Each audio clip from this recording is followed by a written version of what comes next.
And in many ways, that's the big choice in this election. It's a choice between whether or not the United States is going to continue to be a world leader, whether or not the United States is going to continue to be able to build alliances and strengthen alliances to deal with all of these challenges we face in the world.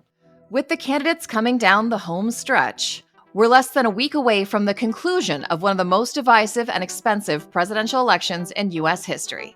Now, at the time of this recording, Vice President Harris narrowly leads. She's got a 1-point advantage in the polls, which is a statistical dead heat with former President Trump.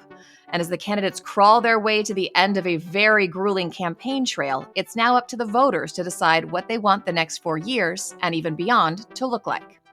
So in today's episode, we sit down with my co-host, former Secretary of Defense and CIA Director Leon Panetta, to talk about what the world can expect leading up to and following the election, our allies and enemies alike. But first, I'm catching up with good friend, former fellow international road warrior, and friend of the podcast, Vivian Salama. Vivian is a reporter at the Wall Street Journal who went from covering stories like ISIS in Iraq, the war in Ukraine, and the Israel-Gaza conflict to the Trump campaign. Here's what she's watching ahead of Tuesday. Vivian, welcome.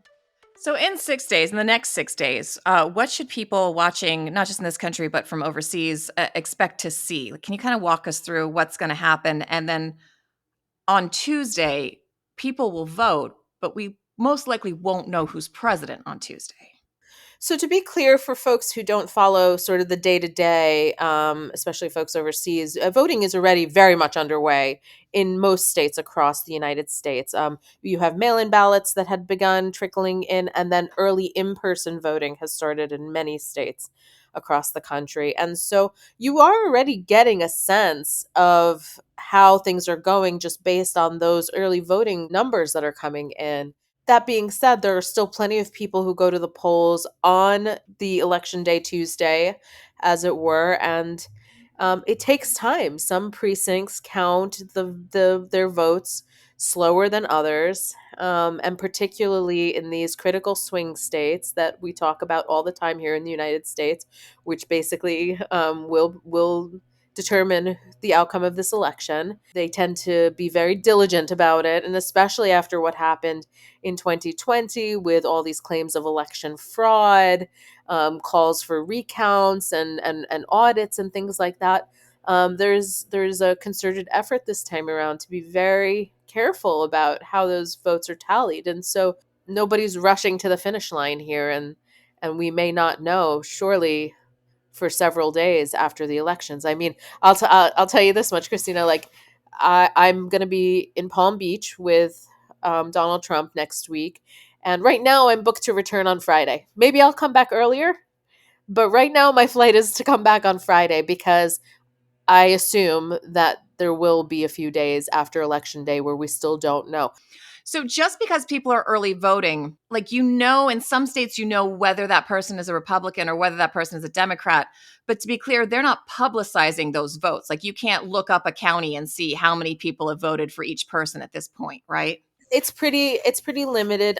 We hear a lot about it from the campaigns mostly, where they say, the early numbers are looking very good, especially Donald Trump's campaign, which has been bragging quite a bit about places like North Carolina, where the polls had them in a dead heat in North Carolina, and they've been bragging and talking about how Republicans have been going in record numbers to the polls in early voting, but we haven't. But they've come around on early voting because they were very anti-early voting last time, and it hurt them. They were very anti-early voting. They were anti-mail-in voting too. And this is one of the big evolutions of the Trump campaign, is that they're coming to recognize the power of early voting to potentially avoid any ambiguity in the final days. Now, if it happens that Donald Trump loses the election next week, we may hear a different tune from them. That's always a possibility. What do you expect to be the biggest differences in foreign policy approaches between the two candidates? If Trump wins again, what are we expecting to see versus if Harris wins, and whether or not she'll depart from Biden's foreign policy, do you think? So I'll start with Harris first, because there's some ambiguity there, right? We do have bits and pieces of statements from her things she said in her time now, the last 4 years as vice president, but even as a senator before that, we have a little bit of a sense of where she stands, but it's largely ambiguous. And this is what I hear when I talk to foreign ambassadors, senior government officials from all around the world, is they're trying to figure her out. Remarkably, even though Donald Trump still continues to try to paint himself as an outsider, but he's pretty established now. People know what they're getting with him. Granted, he can be very unpredictable, but they know that he's very protectionist in his trade policies, for example. They know that his America First agenda kind of revolves around that concept of, like, you bring business to the United States and you take away American run companies from overseas because they want to promote that business in the United States. So those are the protectionist policies. They know that he favors tariffs as a punitive measure when there's a disagreement with different countries about usually trade matters and economic matters, but it can be really a range of things. And then obviously something like we have a conflict that's still raging in the Middle East. Both candidates are viewed to be pro-Israel in terms of Israel's right to defend itself. Donald Trump tends to lean in on that more. He calls himself the most pro-Israel president ever to exist. And he and Netanyahu are of similar mind on a lot of things. they are on similar mind on a lot of things. They've had their ups and downs. Donald Trump has not made that a secret. He has come out and criticized Netanyahu, particularly on one instance where in 2020 he alleges that Netanyahu was supposed to join forces with him in a strike on Iran and at the last minute pulled out. And so that was like a deal breaker for Trump, and he's never really gotten over that. There's also this minor issue of Netanyahu congratulating Joe Biden on his victory in the 2020 election, which he also did not really get over that. But they have spoken a lot in recent days. Donald Trump has said that publicly, that especially after Israel's strikes in Iran in the last couple of days, but also, of course, its operations in Lebanon and in Gaza over the past year, Netanyahu has sought to brief Trump, and more so as the election has drawn closer, because he wants to keep him in the loop. Now, we're talking about Israel, so let's talk about Harris. This is one area where a lot of people were really hoping that she would distinguish herself from Joe Biden, from President Biden, in the sense that President Biden has also been very unapologetically pro-Israel. He calls himself a Zionist, and he has said that he will do everything to stand by Israel's right to defend itself. Although he's gotten tougher in condemning Israel's strikes on civilians in Gaza, for example, and has tried to kind of get Netanyahu, without much success, to wind down the war. And so the hope from especially the progressive wing in the Democratic Party was that Harris would be a lot more forward-leaning on Palestinian rights, and be a lot more critical about Israel. She has done so in a whisper, in the sense that occasionally she will kind of flick at this notion that she supports Palestinian statehood and the Palestinian people's right to safety and dignity. But it always comes wrapped in this bigger package of, but Israel has the right to defend itself, and that's indisputable in her mind. And so she's gotten a lot of criticism from her party for that reason. And so we don't really see her departing very drastically from Joe Biden's foreign policies yet. That was the one area that people thought, okay, this is where she's really going to be able to distinguish herself. And so far, she has barely done so. And that could really matter in states with large Arab populations like Michigan, and places that she's going to need to win if she wants to win the White House. There are entire movements here in the United States that have taken on the name of the uncommitted movement of voters. And they are largely, like you said, in Michigan, where there's a high concentration of Arab American voters and Muslim voters more broadly, so much so that it could actually cost her the state. And Michigan is one of those must-win states for her. She really needs that blue wall of Wisconsin and Michigan and Pennsylvania to win this election. And if she doesn't win Michigan, she's in trouble. Right. And it's not that they're necessarily going to vote for Trump. They're just going to not vote, or they're going to write in someone else, or they're going to vote for Jill Stein of the Green Party. It's a matter of turnout in these really close states. Absolutely. I mean, that's what this whole election is boiling down to, is turnout. The candidates at this point are tied essentially, without counting the defectors from certain parties and the people who are undecided. And believe it or not, at this stage, there are a lot of undecided voters, in large part because one candidate is viewed as an incumbent who is not really a departure from the policies of the last 4 years, particularly the economic policies that we've seen, where inflation has been very high in the United States and the cost of living has just been a bit unbearable for a lot of Americans.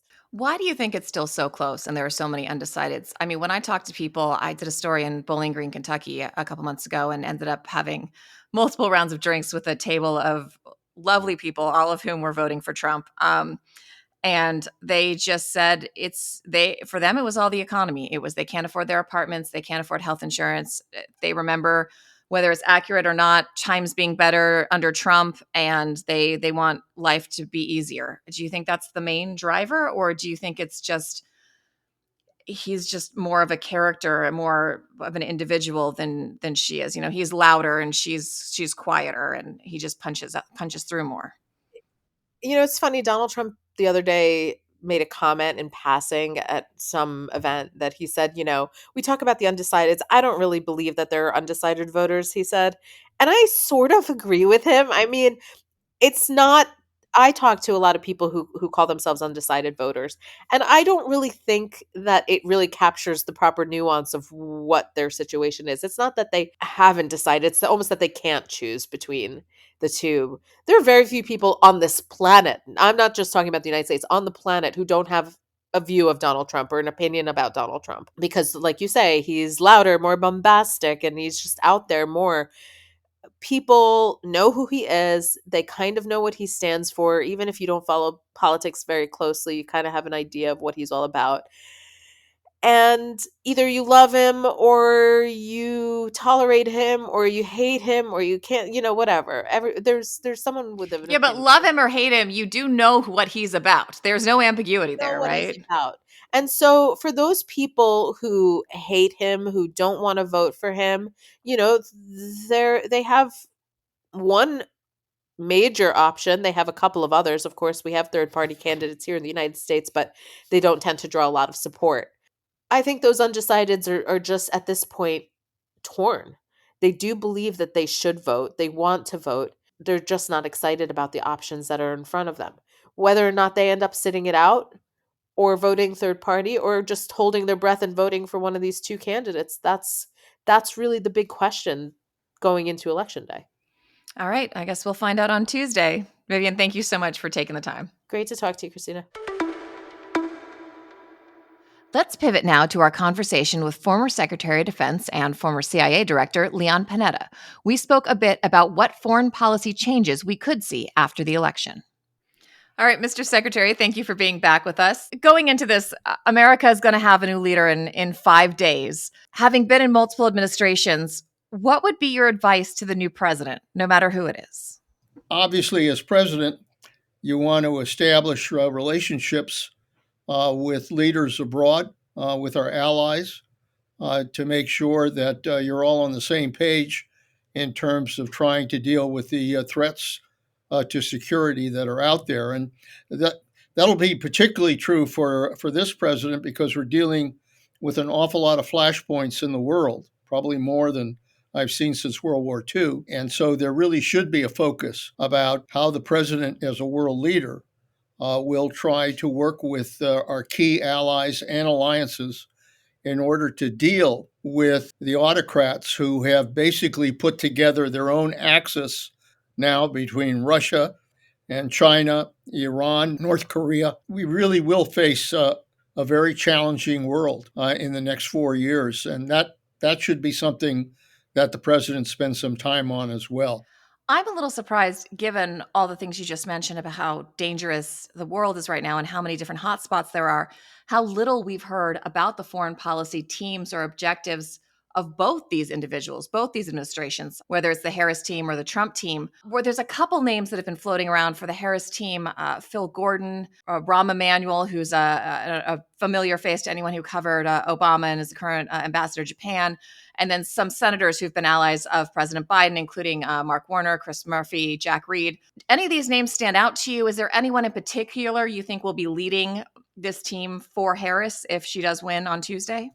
The one person I would probably add to that list is Bill Burns, who is now the director of the CIA, but obviously spends an awful lot of time dealing with the world. He's now, our primary negotiator in dealing with the Middle East, but he also was ambassador to Russia. He really has an extensive background. I would really look at what can you do to really make use of that tremendous experience. I think he's a perfect candidate probably for Secretary of State. It's a lot of the people I know and have covered have said they're not staying on. Now, part of that is because a lot of them did stay all 4 years through the Biden administration, which is rare. Usually people last about 2, and then the burnout rate is just really high because it is a 24/7, 365 kind of job. But I do know there is going to be a bit of a brain drain from the State Department, from the NSC. Does that concern you at all, or do you think there are enough people in the wings who are ready to go in? If, as I hope, Kamala Harris wins the election, I think that there will be a much better transition, mainly because Trump doesn't believe in transitions. For Harris, I think that it'll be smoother for a couple reasons. There will be people in key positions who may move on, but they're going to be willing to help. They're going to be there. They'll provide a transition, and you're likely to get people with experience that worked in the Biden administration who will be there as well. I feel much more comfortable about that kind of transition and the availability of talent, not only within but outside, that is much more aligned with the kind of professionalism that we usually have had when it comes to governing the country. The one thing I've always known about Kamala is that she is a prosecutor, but she's also very pragmatic. She's willing to listen to people. She's willing to listen to advisors, to listen to the best minds in the business, and then make a decision about where she needs to go. And that's actually an important process. Having presidents who are willing to listen to people that are smarter than they are on issues is a very important quality that presidents must have. She'll listen to good advisors, and then she'll make decisions that'll be comfortable for her. But that's okay. That's what presidents should do. So I feel a lot more comfortable about the kind of transition that would take place from a Biden to a Harris administration, because I think that'll be a hell of a lot smoother than what will happen if Trump gets elected. Well, I know this last time it depended on the agency. I mean, Secretary of State Blinken said very nice things about former Secretary of State Mike Pompeo and said, he facilitated the transition. He gave them the information they needed. I think other agencies, had a little bit more problems, and the White House was a whole different thing. But when we look at who might come in this round for a second Trump term, there's a lot of questions around the fact that many of the steadier hands, the old school Republicans, the people with experience in these offices, have kind of turned against him now that they've been out of office. The last people like John Bolton, even press secretaries, people who were in the White House, people who were close confidants, have now, not all of them, but many have said they won't return for a second Trump presidency and have warned against the dangers of it. So it seems to be a thinner list, especially on the foreign policy front, when you look at who could be in a Trump cabinet the second term. We have people like Elise Stefanik, Steve Bannon appeared at an event for him this week, Eric Schmidt, Marco Rubio. And then I wonder if Mike Pompeo, who we had all kind of expected to run maybe as a VP candidate, would come back or not in a second term. He seems to be less involved than I think a lot of us had thought he would be at this stage. Well, my hope would be that the president does turn to Mike Pompeo, because my experience with Mike is that he really believes in the more traditional approaches, both with regards to foreign policy as well as domestic policy. I think that they at least had a pretty good relationship, I think, during the 4 years that Trump was president. I would hope that there would be a place for somebody experienced like Mike Pompeo, and hopefully some experienced senators as well, and others. But it is such a wide open book because of all the things that Trump has said. If he's about making sure that those in government are turned out, and that new people are brought in, there could be an awful lot of changes and a lot of people who go into these positions that you never saw before. I'm hoping that people like Mike, who have experience, who've been there, and who really care about governing the country, are going to be around. Because, I mean, the one thing is that Mike was able to at least provide some constraints on President Trump when he was going to do the wrong thing. I think you're going to need that kind of individual, because Trump is the kind of individual who thinks he knows everything about everything, and thinks that his guts are better to rely on than the truth or the facts. That's what makes him chaotic, and that's what makes him uncertain, and that's what makes him, in some ways, very dangerous in terms of being able to govern the country. So my hope is that there will be those that have the experience, that have the knowledge, that care about the country, that hopefully can constrain him from some of his crazier tendencies. Pompeo was very pro NATO, and he was put in a hard position because we would be on the plane with him while he was going through Europe and, trying to make allies in Eastern Europe with countries who, this was before the war in Ukraine, hadn't necessarily picked a team yet. And meanwhile, Trump would be saying he wants to pull out of NATO and people aren't pulling their weight and all this other stuff. Now, a couple good things did come out of that. I mean, European allies have really stepped up, as we've talked about, when it comes to funding, when it comes to standing on their own. The EU is now having its own defense secretary because European nations have said they need to be more in control of their own destiny when it comes to security. And that's probably a good thing. But on the other hand, you were talking a little about on uncertainty. It's almost like, the financial markets hate uncertainty. Geopolitics also hate uncertainty. And one of the things that Trump was not shy about doing is trying to unilaterally pull out of treaties or alliances he didn't think served him. That's not only, trying to, at least looking into pulling out of NATO, but the JCPOA, which was the Iran nuclear deal, the Paris Climate Agreement, TPP, which was that Trans-Pacific Partnership, which was a big trade thing that we talked about nonstop during the Obama administration and then got cratered. We previously had President Obama's U.S. Trade Representative Mike Froman on the podcast. Let's listen to what he told us. Look, I think the decision to pull out of TPP will be seen historically as one of the most significant strategic blunders in American history. Because what he said was basically that was made to counter the growing economic power of China and make it easier and cheaper for the U.S. to trade with allies in the region. And pulling out of that had big ramifications. Are there any specific places where you are especially concerned a Trump administration could throw chaos into the already weakened geopolitical structure that we've got going on right now?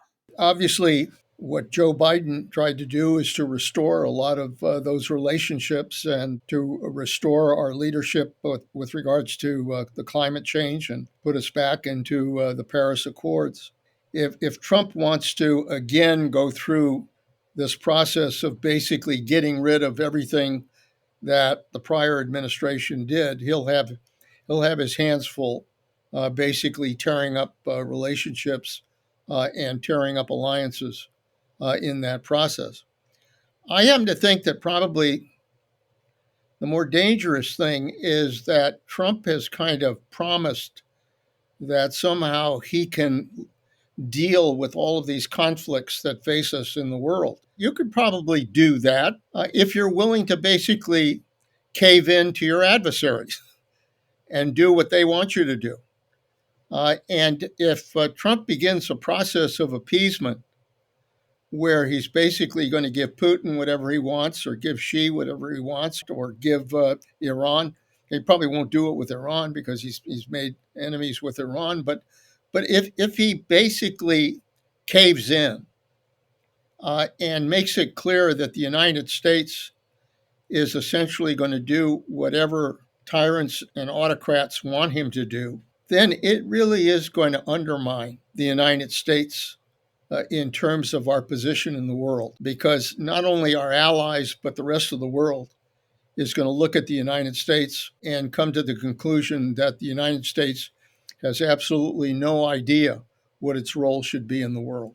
I also feel like I mean, from the ambassadors and officials that I've spoken to, especially in Europe, and even some of our Middle East allies, it's the whiplash that starts to make America an unreliable ally. No matter which take you think is the better decision is almost irrelevant. It's the lack of consistency that people can't plan around, they can't make policies around. And the result of that is they're just going to go without the US. They're just going to find ways to do it without us if the US can't be relied upon. I think that's their greatest concern in talking to our friends abroad.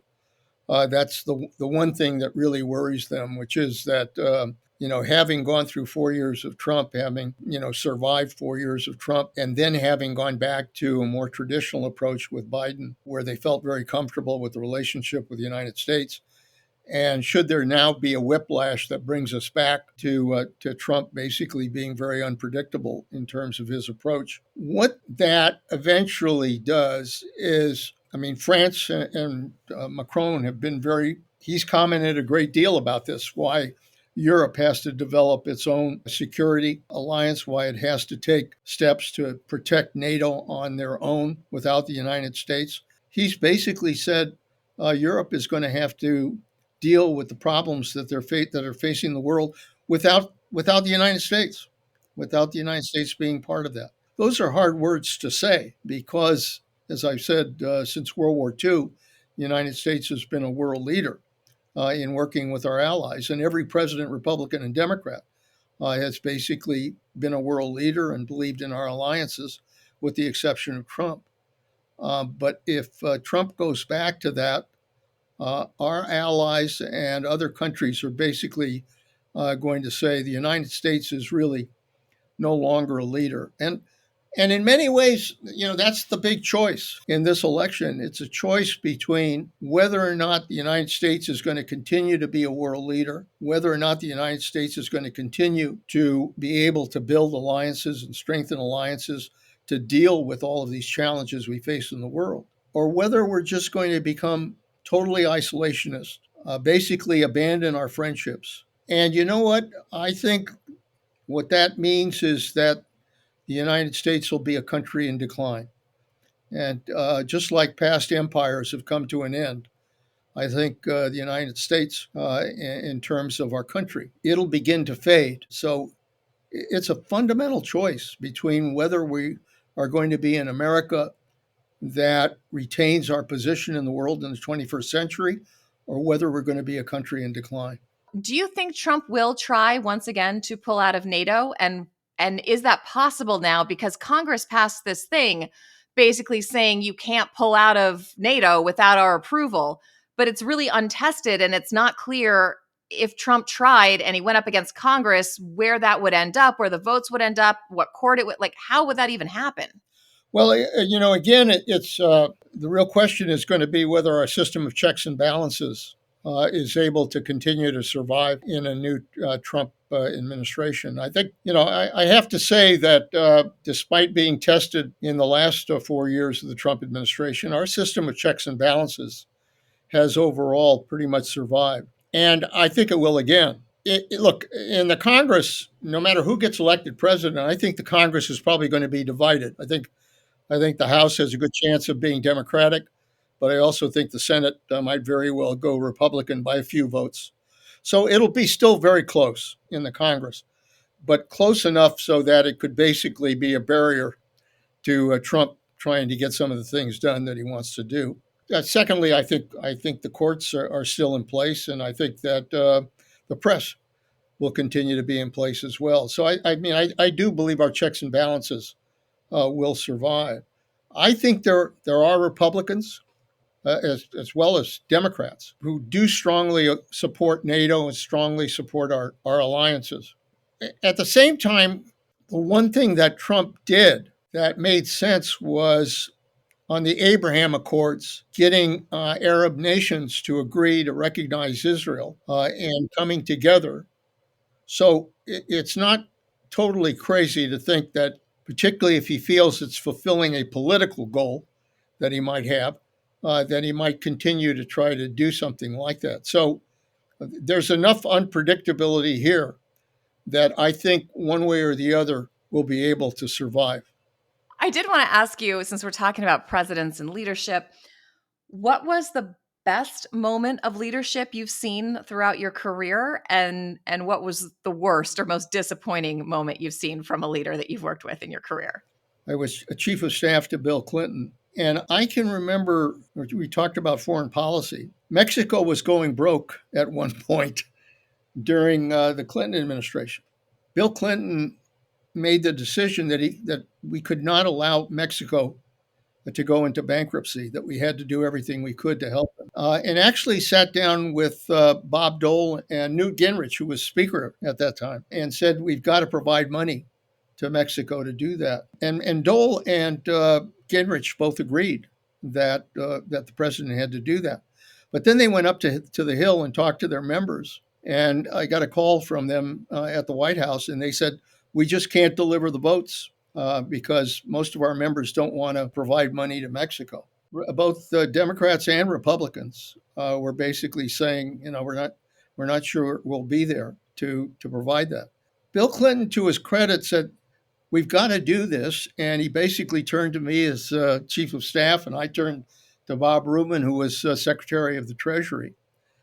And we said, we've got to come up with this money. And Rubin, to his credit, found a way to provide the funding that was necessary to get it done. And Bill Clinton, who, the politics of this issue, and he was somebody obviously who had grand antenna for the politics of this country, knew that he would probably get criticized for doing it, but he actually said, this is the right thing to do for our country and for our hemisphere. And he went ahead and we provided the money and actually protected Mexico from going into bankruptcy. That was a small moment, not big in history, but from my point of view, that was a very important decision for a president to make when the politics of it basically played against that. Thank you so much for joining us. It was nice to see you. Good to see you, Christina. My best.